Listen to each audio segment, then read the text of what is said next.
Hello friends, welcome करते हैं आपको डिजायर क्लासेस यूट्यूब चैनल पे। दोस्तों, जैसा आप सभी को पता है, मेरा नाम पवन गुप्ता है और ये जो हमारा वीडियो लेक्चर है ये अलजेब्रा का कंप्लीट लेक्चर सीरीज है, जिसमें अब तक हम लोगों ने पार्ट 19 तक का वीडियोस देखा था। और दोस्तों, हम लोग अगर बात करें अलजेब्रा टाइप के क्वेश्चंस की, तो अलजेब्रा टाइप में हम लोगों ने टाइप 1, टाइप 2 और टाइप 3 को अच्छे से कंप्लीट कर लिया है। ठीक है, तो आज के इस वीडियो लेक्चर में हम लोग पढ़ेंगे टाइप 4। तो कॉपी पेन लेकर बैठ जाइए और आराम से आप पढ़िए। जो चीजें मैं बताऊंगा उसको नोट करिए, नोट्स बनाइए, प्रॉपर नोट्स बनाइए, चीजों को अच्छे से समझिएगा। ठीक है, तो चलिए टाइप 4 आप हेडिंग लगा लीजिए। और टाइप 4 में हम लोग सबसे पहले एक बात समझते हैं कि टाइप 4 का कॉन्सेप्ट क्या होगा।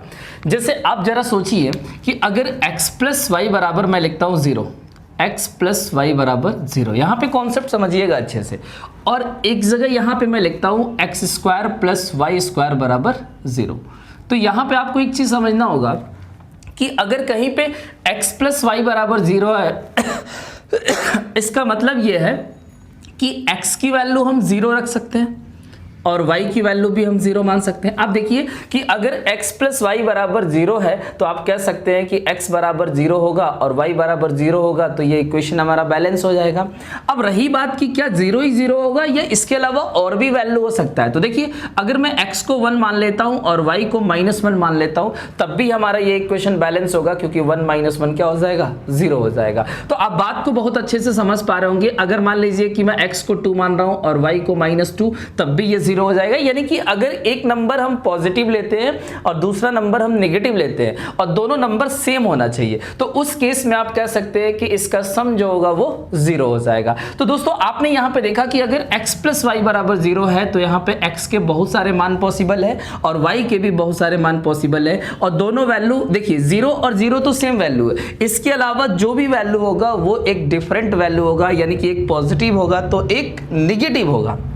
अब दोस्तों, यहां पे आपने ये तो समझ लीजिए कि x प्लस वाई बराबर 0 होगा, तो उस केस में x और y क्या क्या हो सकता है। लेकिन अब जरा सोचिए कि x square plus y square बराबर अगर 0 है, तो दोस्तों यहां पे आप सोच सकते हो कि x का मान 0 रखते हैं और y का मान 0 रखते हैं। तो आप देखिए कि अगर x square plus y square बराबर 0 है तो x भी 0 हो सकता है, y भी 0 होगा, तो ये इक्वेशन हमारा बैलेंस हो जाएगा। अब जरा आपको सोचना है कि क्या x और y की किसी और मान पे ये इक्वेशन सेटिस्फाई होगा। आप जैसे देखिए कि अगर आप x को 1 मानते हो और y को -1 मानते हो, तो आप खुद देखो कि जब 1 का स्क्वायर करोगे तो 1 हो जाएगा और -1 का स्क्वायर करोगे तो 1 हो जाएगा। तो उस केस में इसका वैल्यू 2 आ जाएगा, 0 के बराबर नहीं आएगा। तो इसलिए हम यहां पे ये कह सकते हैं कि अगर x square plus y square बराबर 0 है तो उस कंडीशन में 1 एंड ओनली आपका केवल 0 पे ये इक्वेशन बैलेंस होगा, यानी x बराबर 0 और y बराबर 0 पे बैलेंस होगा। इसके अलावा यहाँ पे और कोई वैल्यू नहीं होगा। तो आपको यही बेसिकली कॉन्सेप्ट समझना है कि किसी भी नंबर का स्क्वायर का सम अगर 0 है, देखिए मेरी बात को अच्छे से समझिएगा, किसी भी नंबर का स्क्वायर का सम 0 है तो उस केस में हर पद को क्या होना पड़ेगा, 0 होना पड़ेगा। जैसे एक बात और समझिए कि अगर मान लीजिए मैंने लिखा x square plus y square plus z square बराबर 0, तो आप देखिए यहां पे 3 नंबर है x, y और z, और तीनों का स्क्वायर का सम अगर 0 है तो इस कंडीशन में सिर्फ और सिर्फ एक ही मान पॉसिबल है कि x का भी मान 0 होगा, y का भी मान 0 होगा और z का भी मान 0 होगा। इसके अलावा किसी और वैल्यू पे x स्क्वायर, y स्क्वायर और z स्क्वायर 0 के बराबर आ ही नहीं सकता। तो अगर मेरा कहना यही है कि किसी भी सवाल में अगर नंबर के स्क्वायर का सम 0 है तो आपको वहां पे हर पद को 0 के बराबर मानना होगा। जैसे एक चीज और समझिए यहां पे कि जैसे मान लीजिए अगर ये लिखा है x माइनस ए का स्क्वायर अब plus x y minus b का स्क्वायर बराबर 0, तो देखिए यहां पे क्या है कि x माइनस ए का स्क्वायर है और y माइनस बी का स्क्वायर बराबर 0 है। तो देखिए स्क्वायर का सम अगर 0 है तो यहाँ पे मानना पड़ेगा कि ये भी 0 होगा और यहाँ पे आपको इसको भी 0 करना होगा। तो आप देखिए कि अगर x माइनस ए बराबर 0 होगा तो x बराबर क्या मिलेगा, a। यानी कि अगर इस तरह से कोई भी क्वेश्चन बनता है कि x माइनस ए का square plus y minus b का स्क्वायर बराबर 0, तो यहाँ पे इसको भी आप 0 बनाएंगे, इसको भी आप 0 बनाएंगे। आप देखिए कि इसको 0 बनाएंगे तो x बराबर a मिलेगा और जब इसको 0 बनाएंगे तो y बराबर b मिलेगा। तो इस तरीके से आपको समझना होगा कि अगर नंबर के स्क्वायर का सम 0 है तो हमें करना क्या है। अब इस पे हम लोग बहुत तरह के क्वेश्चंस लगाएंगे इस पूरे टॉपिक पे, यानी टाइप 4 में हम लोग टोटल 10 क्वेश्चन करेंगे और उसके बाद समझेंगे इन सारी चीजों को कि ये जो कॉन्सेप्ट आपने सीखा है इसको क्वेश्चन पे अप्लाई कैसे करोगे और इस पे किस टाइप के क्वेश्चन एग्जाम में अब तक कितनी बार पूछा गया है, और सारे प्रीवियस ईयर क्वेश्चंस को हम लोग डिस्कस करने जा रहे हैं। तो चलिए स्टार्ट करते हैं। अब लेते हैं क्वेश्चन नंबर 1, और मैं उम्मीद करता हूं कि आपको इसका कॉन्सेप्ट समझ आ गया होगा कि किसी भी नंबर का स्क्वायर का सम अगर 0 होगा तो उस कंडीशन में हर पद को 0 के बराबर रखेंगे। इतनी बात याद रखिएगा, ठीक। चलिए आगे बढ़ते हैं। क्वेश्चन नंबर 1 लेते हैं। अब कॉन्सेप्ट अच्छे से समझिए। अगर एक बार आपका कॉन्सेप्ट अच्छे से क्लियर हो जाता है तो फिर आपको आगे क्वेश्चन लगाने में कोई प्रॉब्लम नहीं होगी। देखिए पहला क्वेश्चन मैं यहाँ पे आपके सामने रखता हूँ, आप लोग खुद भी लगा के देखेंगे, लग जाएगा। क्वेश्चन नंबर 1, क्वेश्चन नंबर 1 है x माइनस 1 का स्क्वायर प्लस y माइनस 2 का स्क्वायर बराबर 0। देखिए x माइनस 1 का स्क्वायर प्लस y माइनस 2 का स्क्वायर बराबर 0 है, तो आपसे यहाँ पे पूछ रहा है कि बताइए x प्लस वाई का मान कितना होगा। x प्लस वाई का मान आपसे पूछ रहा है, और दोस्तों ऑप्शन दिया है 3 माइनस 1, 1 और 2, ये 4 ऑप्शन है, ठीक है। अब देखिए कितना इजी सा सवाल आपके पेपर में पूछा है, और ऐसे सवाल आपके पेपर में आते रहते हैं, ठीक है। आपने अभी सीखा कि अगर कहीं पे भी स्क्वायर का सम 0 होगा तो उस कंडीशन में कोई पुटिंग वैल्यू वगैरह किसी अदर कॉन्सेप्ट के बारे में आपको बिल्कुल नहीं सोचना है। अगर नंबर के स्क्वायर का सम 0 है तो आपको करना क्या है कि इसको भी 0 मानना है और आपको इसको भी 0 मान लेना है। अब मुझे बताइए कि x माइनस 1 बराबर 0 होगा तो x की वैल्यू क्या मिलेगा, 1 मिलेगा, और y माइनस 2 को 0 करोगे तो y की वैल्यू क्या मिलेगा, तो y की वैल्यू 2 मिलेगा। अब आपसे पूछा, देखिए आपने x की वैल्यू 1 निकाल लिया, y की वैल्यू 2 निकाल लिया। अब आपसे पूछा है कि बताइए x प्लस वाई कितना होगा, तो x का मान 1 और y का मान 2 रखेंगे तो x प्लस वाई कितना हो जाएगा, 3। तो यही इस सवाल का फाइनल आंसर है, ऑप्शन नंबर ए। तो दोस्तों देखिए इतना बेसिक सा सवाल आपके पेपर में पूछा है, ये सीजीएल का प्री एग्जाम का क्वेश्चन है, ठीक है। चलिए आइए आगे बढ़ते हैं, क्वेश्चन नंबर 2 लेते हैं, और उम्मीद करते हैं कि आपको अच्छे से समझ आ रहा होगा टाइप 4, ठीक। देखिए क्वेश्चन नंबर 2,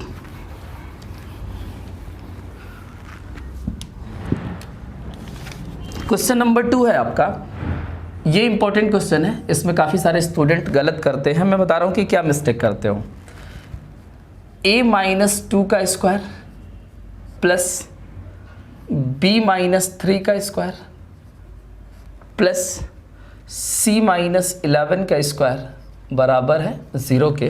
तो आपको यहाँ पे फाइंड आउट करना है, find under root a plus B plus C बराबर कितना होगा, ये आपका सवाल है। और इस सवाल का ऑप्शन को जरा ध्यान से देखिएगा। पहला ऑप्शन है 4, दूसरा ऑप्शन है -4, तीसरा ऑप्शन है दोस्तों प्लस -4, और चौथा ऑप्शन है 16, ठीक है। आप खुद से लगाइए, देखिए यहाँ पे क्वेश्चन में दम नहीं है।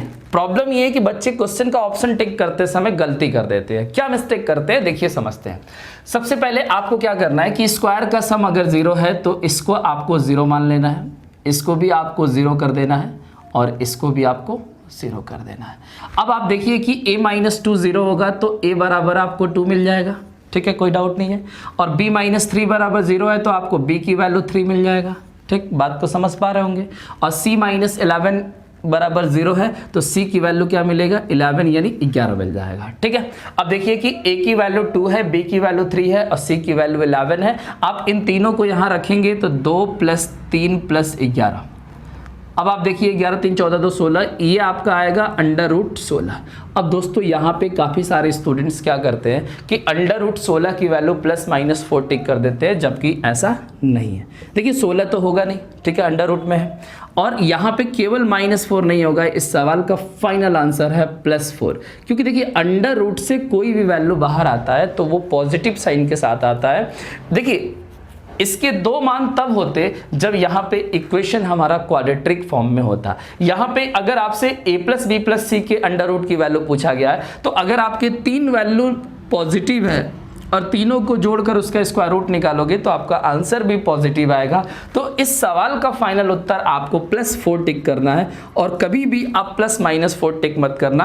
अगर कोई स्टूडेंट +-4 को टिक करता है तो वो उसका आंसर हो जाएगा गलत, ठीक है। तो इस बात को ध्यान रखिएगा और मैं आपको इसका कॉन्सेप्ट और लॉजिक समझाऊंगा कि कब आपका आंसर +-, दोनों में होगा और कब आंसर आपका केवल पॉजिटिव होगा, ठीक है। फिलहाल आप इतनी बात समझिए कि इस सवाल में अगर इस तरह के किसी भी क्वेश्चन में अंडर रूट में अगर कोई भी वैल्यू पूछा जाता है इस तरीके से, ठीक है, तो कभी भी आप दोनों ऑप्शन टिक मत करिएगा, केवल पॉजिटिव वैल्यू टिक करिएगा, ठीक है। आगे बढ़ते हैं और उम्मीद करते हैं कि आपको अच्छे से समझ आ गया होगा। चलिए क्वेश्चन नंबर 3 की बात करते हैं।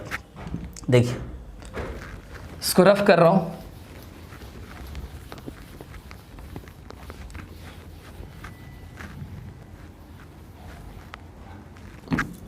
देखिए क्वेश्चन नंबर 3 है, थोड़ा सा टाइप अब बदल जाएगा क्वेश्चन का, ठीक है।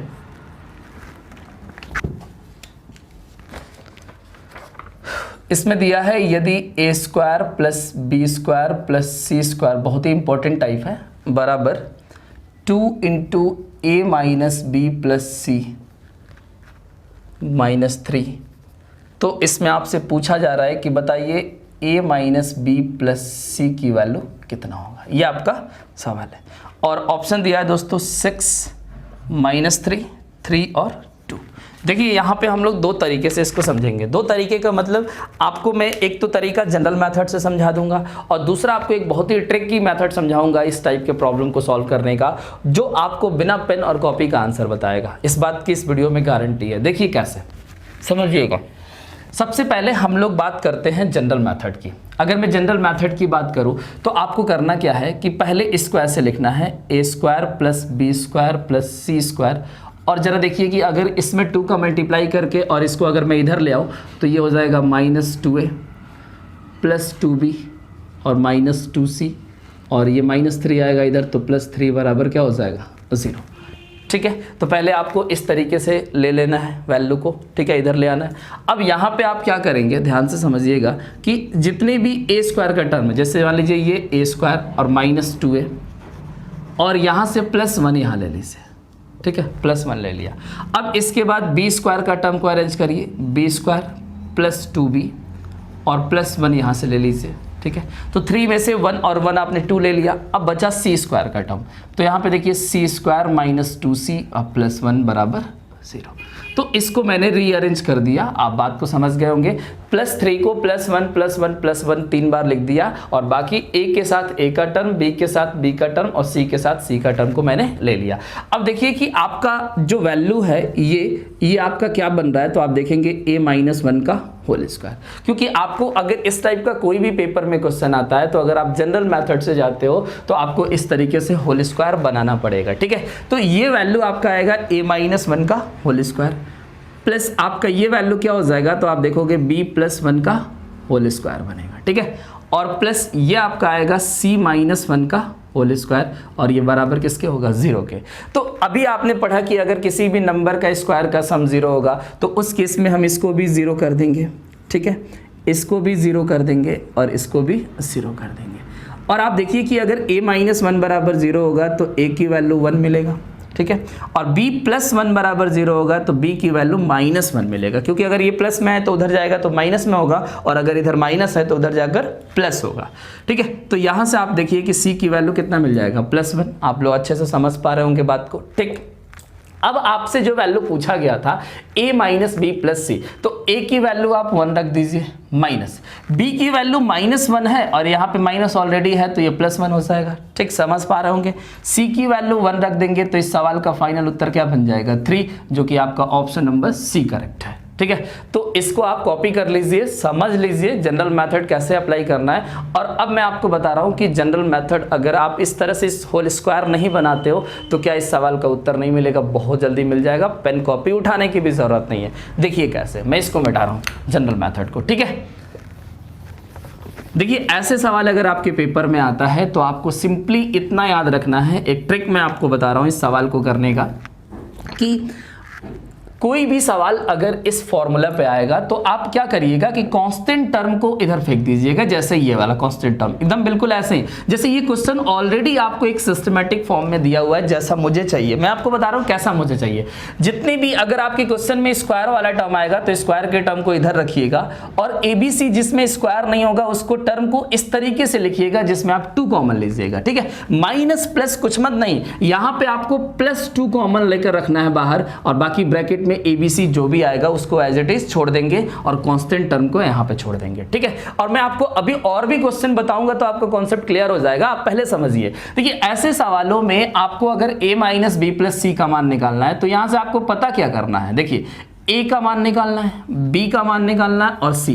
जैसे आपने क्या किया था कि इसको होल स्क्वायर के फॉर्म में बनाया था, उसके बाद a b c का अलग अलग मान निकाला था। और दोस्तों अगर मैं आपको ये बता दूं कि बिना होल स्क्वायर बनाए ABC का मान कैसे निकलेगा तो आपके लिए इजी होगा, बहुत ही इजी होगा, क्योंकि मैं आपको डायरेक्ट ABC का मान निकालना बता रहा हूं। देखिए कैसे, यहां पे आप देखेंगे कि इस फॉर्मेट में सजाने के बाद A का कोफिशिएंट कितना है, तो यहां पे A का कोफिशिएंट 1 है तो A का मान 1 ले लेना है, ठीक है। अब देखिए कि यहां पे B का कोफिशिएंट कितना है, तो B का कोफिशिएंट यहां पे आपको -1 मिलेगा, ठीक है। और यहां पे C का कोफिशिएंट कितना है, तो C का कोफिशिएंट 1 मिलेगा। तो यही आपका ABC का मान हो जाएगा, आपको और कुछ भी करने की जरूरत नहीं है। अब आप क्या करेंगे, A का मान 1, B का मान -1 रखेंगे तो +1 और C का मान 1, तो आंसर क्या बन जाएगा 3, जो अभी आपने निकाला था। आप चेक कर लीजिए कि जनरल मेथड से भी यही ABC का मान आया था, और हमने आपको ट्रिक से डायरेक्ट बताया कि अगर इस टाइप का कोई भी क्वेश्चन आएगा तो इस ब्रैकेट की वैल्यू में से सिर्फ ABC का मान निकालने के लिए इसकी कोफिशिएंट को ले लेना, वही आपका ABC का मान होगा। आपको ना होल स्क्वायर बनाने की जरूरत है और नहीं अपना टाइम खराब करने की जरूरत है, ठीक है। तो टाइम को बचाइए और ये इस तरह के कॉन्सेप्ट का यूज करिए, बहुत ही बेस्ट मेथड होगा आपके लिए, ठीक है। तो इस तरीके से हम लोग ABC का मान आगे भी निकालेंगे। चलिए ये अगला सवाल लेते हैं, क्वेश्चन नंबर 4, और बात को समझते हैं। क्वेश्चन नंबर 4 देखेंगे अब आप।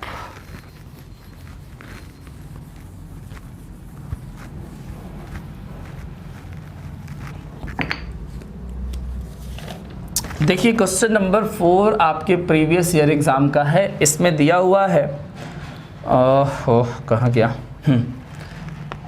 A² + B² + C², अब बराबर ये दिया हुआ है आपका 2 × A + 2B - 2C और -9। तो आपसे इसमें पूछा जा रहा है कि बताइए A + B + C का मान कितना होगा। अब देखिए इस सवाल का ऑप्शन दिया है 1, 2, -1 और 3, ये ऑप्शन है, ठीक। अब आप चाहे तो इस सवाल को खुद से लगा सकते हैं। देखिए हमारे पास 2 तरीका है इस सवाल को ऑपरेट करने का। पहला तरीका कि मैं इसको होल स्क्वायर के फॉर्म में बनाऊं, और दूसरा तरीका कि हम लोग डायरेक्ट ABC के कोफिशिएंट को ले लें। तो अब मैं चाहूंगा कि आप लोग क्या करेंगे कि इसको होल स्क्वायर जो जनरल मेथड है उसके होल स्क्वायर का फॉर्म में बना के घर पे खुद से चेक कर लेंगे, और उसके बाद ट्रिकी मेथड जो मैंने बताया वही आपको अभी भी फॉलो करना है और आगे एग्जाम में भी वही फॉलो करना है। तो होल स्क्वायर मेथड आपके लिए सिर्फ उसी के लिए है जिसको लगता है कि नहीं हमें चेक करना चाहिए कि बात जो सर ने बताया वो गलत है या सही है, तो आप चेक कर सकते हैं, आप आज़ाद है, ठीक है। बाकी हम लोग अब ट्रिकी मेथड से इन सवालों को लगाएंगे। देखिए ये ऑलरेडी जैसा मेरे को चाहिए उस फॉर्मेट में है, +2 बाहर कॉमन है, तो यहाँ से A की वैल्यू आपको मिलेगा, कोफिशिएंट कितना है 1, तो A की वैल्यू 1 है। B की वैल्यू फाइंड आउट करेंगे तो B का कोफिशिएंट कितना है, +2 है तो 2 हो जाएगा, और C की वैल्यू यहाँ से आपको मिलेगा -2, क्योंकि C का कोफिशिएंट -2 है। तो आपने ABC की वैल्यू क्या किया, डायरेक्ट निकाल लिया। अब ABC की वैल्यू यहां पुट कर दो, 1 + 2, और C की वैल्यू -2 है, तो इस सवाल का फाइनल उत्तर क्या होगा 1, ठीक है। तो 2 से 2 कट जाएगा, 1 बचेगा। तो इस सवाल का सिंपल सा फाइनल आंसर है 1। तो बहुत इजी सा सवाल था, समझ पाए होंगे आप बात को। तो मैं उम्मीद करता हूं कि आपको ये कॉन्सेप्ट बहुत अच्छे से समझ आ रहा होगा, ठीक है। और यही तरीका आपको अप्लाई करना है, कोफिशिएंट को कंपेयर करना है, ठीक, क्योंकि इससे बेस्ट तरीका ऐसे सवालों को लगाने के लिए अब तक नहीं मिला, ठीक। आगे बढ़ते हैं, क्वेश्चन नंबर 5 की बात करते हैं। चलिए देखिए,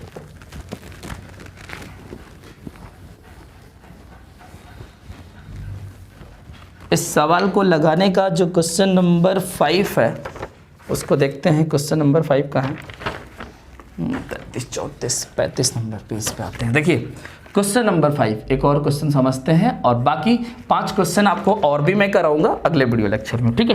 तो इस वीडियो लेक्चर में ज़्यादा नहीं, 5 क्वेश्चन हम लोग करते हैं, कॉन्सेप्ट को हमने सीखा और एक पार्ट और आपको दे दूंगा मैं जिसमें 5 क्वेश्चन मैं और डिस्कस कर लूंगा और इस तरीके से हम लोग इस टाइप को खत्म कर लेंगे। उसके बाद अगला टाइप 5 पढ़ेंगे। तो देखिए 5वां क्वेश्चन क्या है, इसमें दिया हुआ है a² + b² + 4a + 2b + 5 = 0। ये आपका क्वेश्चन है, ठीक।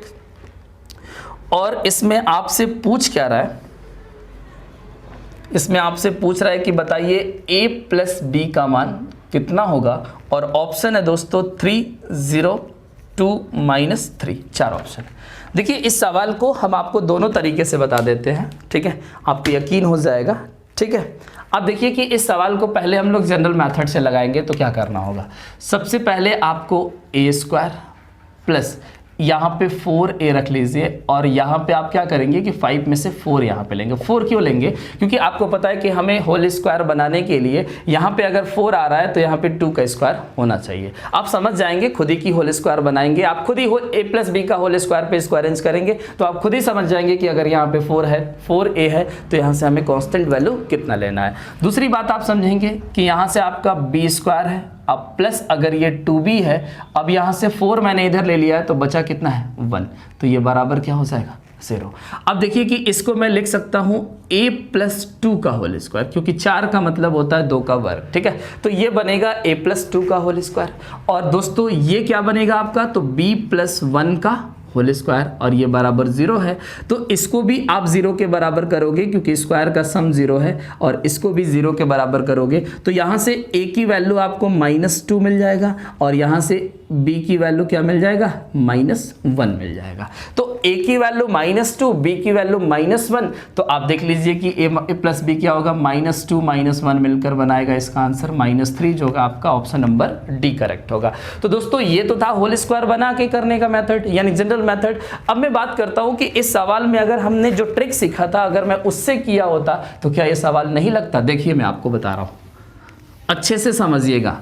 मैंने आपको क्या बताया था कि जो ट्रिकी मेथड है जिसमें आपको कोफिशिएंट को कंपेयर करके आंसर निकालना है तो उसमें आपको एक स्टैंडर्ड फॉर्मेट में इसको सजाना होगा और सजाने के लिए मैंने बोला था कि स्क्वायर वाला टर्म बराबर के इधर रहने दीजिए, तो a² + b² आपके बराबर के इधर ही रहेगा, ठीक है। और ये 4a उधर जाएगा तो -4a हो जाएगा और ये +2b उधर जाएगा तो -2b हो जाएगा और ये +5 उधर जाएगा तो -5 हो जाएगा, ठीक है। अब ध्यान से समझिएगा कि इसको स्क्वायर वाले टर्म को तो एज इट इज मैंने रहने दिया। अब यहाँ से मैंने बोला था कि +2 आपको कॉमन लेना है, माइनस कॉमन मत लीजिएगा। यहाँ पे जो भी आपको वैल्यू रखना है वो प्लस में रखना है, 2 कॉमन लेना चाहिए। देखिए कि आप अगर मैंने यहाँ पे +2 कॉमन ले लिया है तो यहाँ पे क्या बचेगा, तो आप बोलोगे -2a बचेगा और यहाँ पे आपका -b बचेगा और इस ब्रैकेट को बंद कर दीजिए और -5 को एज इट इज रहने दीजिए।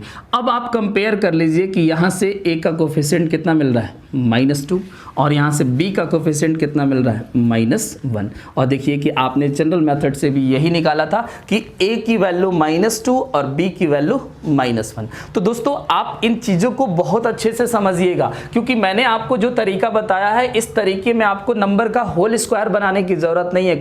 कई सारे बच्चे होल स्क्वायर का फॉर्मेशन बना ही नहीं पाते, फॉर्मेट ले ही नहीं पाते, वो समझ ही नहीं पाते हैं कि होल स्क्वायर बनाना कैसे है। उसको भी बनाने का अच्छा तरीका है, मैं आपको पढ़ाऊंगा आगे, ठीक है। लेकिन फिलहाल आप होल स्क्वायर अगर नहीं बना पा रहे तो उस केस में आपको करना क्या है कि इस टाइप के क्वेश्चन या तो इस फॉर्मेट में ऑलरेडी लिखा हुआ आएगा या फिर आप इस फॉर्मेट में बना लीजिए। और ध्यान रखिएगा कि इस फॉर्मेट में यहाँ पे माइनस कॉमन अगर हो भी रहा है तो आपको माइनस कॉमन नहीं लेना है, आपको प्लस में ही कॉमन लेना है 2 और उसके बाद जो वैल्यू ब्रैकेट के अंदर बच जाएगा वो चाहे प्लस में होगा चाहे माइनस में, वहां से आप उसके कोफिशिएंट को कंपेयर करके और ABC जो भी होगा उसका मान निकालकर और फिर जो आपसे पूछा जाएगा उसकी वैल्यू आप बता सकते हैं। तो आपने देख लिया कि A की वैल्यू -2 है और B की वैल्यू -1, तो इस सवाल का फाइनल उत्तर क्या होगा -3। तो दोस्तों अभी तो लाइट भी चली गई है, आपको वीडियो की क्वालिटी अच्छी नहीं मिल रही होगी, तो इस वीडियो को हम यहीं पे स्टॉप करते हैं। आपने इसमें टाइप 4 के कॉन्सेप्ट को सीखा और उसके बाद 5 क्वेश्चंस भी लगाया। तो पहले आप इन कॉन्सेप्ट को अच्छे से समझ लीजिए और 5 क्वेश्चन को 2 से 3 बार लगाइए, पहले खुद से लगाइए और उसके बाद अगले वीडियो लेक्चर में 5 क्वेश्चन में और कराऊंगा जो थोड़ा सा डिफरेंट टाइप का होगा और बहुत ही बेहतरीन सवाल होगा, और उसके बाद हम लोग इस टाइप को फिनिश करके टाइप 5 पढ़ेंगे। और रही बात कि इस टाइप पे 10 क्वेश्चन बहुत है दोस्तों, क्योंकि इस पे जितने भी क्वेश्चन मैंने खंगाला बुक से हमें 10 क्वेश्चन मिला, और बाकी सारे क्वेश्चन एज इट इज इसी टाइप से मिलेगा, केवल नंबर चेंज कर देगा। तो वो आप हमारे पीडीएफ में जो दिया रहेगा उसको लगाइएगा, बाकी आप बुक से लगाइए, जहां से भी आपको क्वेश्चन मिल रहा है उसको आप सॉल्व करिए और यहां से आप कॉन्सेप्ट को सीखिए। तो यही पे स्टॉप करते हैं दोस्तों इस वीडियो को, बाकी आपसे मिलता हूं मैं अगले वीडियो लेक्चर में। तब तक के लिए नमस्कार दोस्तों, टेक केयर, बाय बाय। आप अपना ख्याल रखिएगा, खुश रहिएगा, हमेशा मुस्कुराते रहिएगा, ठीक है।